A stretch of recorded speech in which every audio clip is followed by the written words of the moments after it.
ပလာတာစမူဇာနဲ့ဂျာကွေးတို့ဟာမြန်မာလူမျိုးတွေနေ့စဉ်စားသုံးနေတဲ့နာမည်ကျော်မနက်စာနဲ့မုတ်ပဲဒေတာတွေဖြစ်ပါတယ်။ဒီစားစာတွေရဲ့မူလဇာတိတွေကတော့မြန်မာနိုင်ငံမဟုတ်ပဲပြည်ပနိုင်ငံတွေကနေရောက်ရှိလာခဲ့တာဖြစ်ပါတယ်။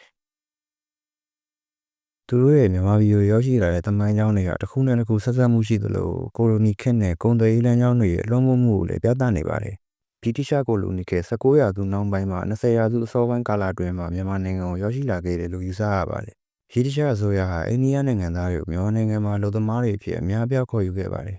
။အိန္ဒိယလူမျိုးတွေမြန်မာပြည်ကိုရောက်လာတဲ့သူတို့ရဲ့ပရာတလို့ခေါ်တဲ့ရိုးရဂျုံမုံမှာတပါးတည်းယူဆောင်လာခဲ့ကြပါတယ်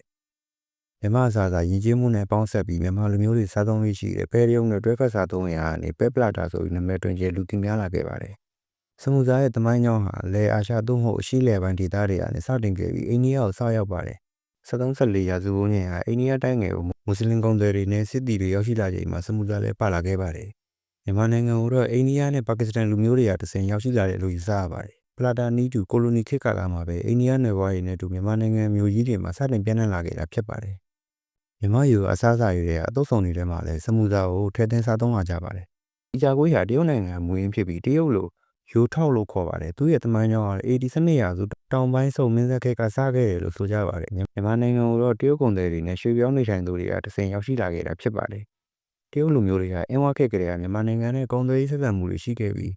ကိုလိုနီခေတ်မှာမြန်မာပြည်ကိုအလုံးရင်းနဲ့ပြောင်းရွှေ့လာခဲ့ကြပါတယ်။ဒီဂျာကွေးကမြန်မာနိုင်ငံမှာမနက်စာအဖြစ်ကော်ဖီနိုးစီလက်ဖေးရည်တို့နဲ့တွဲဖက်စားသုံးကြသလိုမုံဟင်းကားနဲ့အုံနှုတ်ခေါ်ဆွဲတို့လိုဟင်းလျာတွေမှာလည်းထည့်သွင်းစားသုံးကြပါတယ်